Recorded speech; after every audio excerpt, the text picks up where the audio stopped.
દિલ્હીમાં જે બ્લાસ્ટની ઘટના બની હતી એના પછી તાત્કાલિક ગૃહ વિભાગના સૂચનાથી માનની ડીજી સાહેબ તરફથી અને એટીએસના સંકલનમાં એક ડ્રાઈવ રાખવામાં આવી છે સમગ્ર રાજ્યમાં. આમ જ ભાગરૂપે એવા તથ્યો જો કોઈ પણ પ્રકારથી એવા એન્ટી નેશનલ કામગીરીમાં સામેલ થવાની શક્યતા હોય આ પ્રકારના તમામ વ્યક્તિઓના એક જો અલગથી ડોઝિયર બનાવવાની જો કામગીરી ચાલુ કરવામાં આવી છે. એના માટે સર્વપ્રથમ તો અલગ અલગ જો એવા ગુનાઓ જો લગભગ એન્ટી નેશનલ પ્રકારના ગુનાઓ હોય છે એમાં જો છેલ્લા 30 વર્ષના ડેટા અમે લોકો લીધા જે લોકો સામેલ હોય છે, ખાસ કરીને હથિયાર ધારાના જો કેસીસ જો વેપન્સ વગેરેના સપ્લાયમાં વેપન સાથે પકડાયેલા છે એવા છેલ્લા 30 વર્ષમાં કુલ લગભગ જો 1717 જેટલા એવા લોકો છે જો પકડાય છે. અને સાથોસાથ નેક્સ્ટ છે બનાવટી ચલણી નોટો जो FICN बोले છે કે જો ઇન્ડિયન જો કરન્સીના જો આ લોકો અલગ અલગ પ્રકારથી પ્રિન્ટ કરે, ડુપ્લિકેસી કરે જો या કોઈ સારા જો આપણા કોઈ જગ્યાએ પ્રિન્ટ કરાવીને અને આમાં ભેળસેળ કરીને બેચતા હોય એવા લગભગ 241 જેટલા લોકો છે જો. અને પછી જો આપણા એક્સપ્લોઝિવ એક્ટ હેઠળ જો ભૂતકાળમાં જેટલા કોઈ બોમ્બ્સ વગેરે બળા હોય, આપણા સુરત એક હિસ્ટ્રી ધરાવે છે કે બ્લાસ્ટ સાથે જોડેલા લોકો બી અહીંયા છે જો. તો એક્સપ્લોઝિવ એક્ટમાં મોટા કોઈ જથ્થા રાખવાના આ પ્રકારના કેસીસના જો આરોપીઓ હતા કુલ 265 જેટલા આ લોકો આરોપીઓ છે. અને પછી એના પછી જો સિરિયસ જો પહેલે આપણા એવા એક્ટ છે જે ટેરર રિલેટેડ એક્ટ હતા જેમાં ટાડા, પોટા અને ગુસ્સીટોક જેવા એક્ટો છે.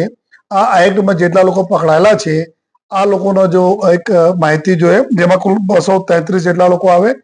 અને પછી જો NDPS જો આરોપીઓ જેના અત્યારે નાર્કો ટેરરિઝમ તરીકે બી અમારા લોકોના ટાર્ગેટમાં રહે છે. જો NDPS ના સપ્લાયમાં જેટલા બી લોકો સામેલ છે અને જો મોટા જો કાર્ટલ્સ હોય, પેડલર્સ હોય આ પ્રકાર કુલ ટોટલ 1255 જેટલા લોકો છે. તો આ પ્રકારના કુલ અમે લોકોના અને એના પછી જો એક નેક્સ્ટ કેટેગરી છે કે જે ઓઇલ ચોરીના, કે આ સૌથી મોટો એક જો નેશનલ થેફ્ટના પ્રોપર્ટીના થેફ્ટ છે. તો ઓઇલ ચોરીના ગુના જે આપણે સુરતમાં નથી, લેકિન આ 6 પ્રકારના હેડમાં જેટલા લોકો છેલ્લા 30 વર્ષમાં પકડાયા છે એની પૂરી એક માહિતી રેડી કરીને એના ડોઝિયર બનાવવાના. ડોઝિયર એટલે કે જેમાં એના પૂરા નામ, સરનામા, એના ખૂબ અત્યારે એના હુલિયા કેવી રીતે લાગે છે, એના આજુબાજુના ફોટોઝ સીધા અને સાઈડ, લેફ્ટ સાઈડ, રાઈટ સાઈડના ફોટો, એના અત્યારે શું કરી રહ્યા છે, કોના કોના સંપર્કમાં છે, કામ ધંધા, એના બિઝનેસ શું છે, આ લોકોના અત્યારે કોઈ પ્રોપર્ટી વસાઈ લીધી હોય તો પ્રોપર્ટી કેવી રીતે આવી છે જો અને એના હાલના એના સાગરીતો કોણ છે, કઈ પ્રકારના એક્ટિવિટીમાં સામેલ છે, આ તમામ પ્રકારના માહિતીના સંકલિત કરતા એક ડોઝિયરના પરફોર્મા બનાવવામાં આવેલા છે જો. અને અત્યારે જો પૂરી સમગ્ર જો પોલીસ સુરત શહેરના તમામ ઝોનના પોલીસ, ક્રાઇમ બ્રાન્ચ સુધી તમામ લોકો આ ડ્રાઈવમાં સામેલ થઈને આ લોકો ડોઝિયર બનાવવાની કામગીરી કરી રહ્યા છે જો. જેમાં સાથોસાથ આ લોકોને લેટેસ્ટ લોકેશન બારેમાં અમે લોકો જોયા તો ટોટલ લગભગ 3800 જેટલા લોકો થાય છે. આમાં લગભગ જો આપણા શહેરમાં નથી, લેકિન બહાર બહુ દૂરના કોઈ જગ્યા 170 જેટલા લોકો છે જો બહાર છે. અને લગભગ 1200 જેટલા લોકો છે જો ગુજરાત રાજ્યમાં નથી, ગુજરાત બહાર છે જો. જેના માટે અમારા લોકો સંકલન ચાલુ છે જે તે યુનિટ સાથે, પોલીસ યુનિટ સાથે. બાકી જેલમાં અત્યારે 217 જેટલા છે અને 92 જેટલા લોકો મરણ ગયેલા છે.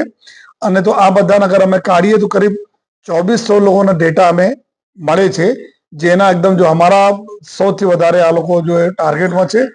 અને એના જ લઈને અત્યારે અમે લગભગ જો 700 થી વધુ લોકોના ડોઝિયર તૈયાર કરી લેવામાં આવેલા છે.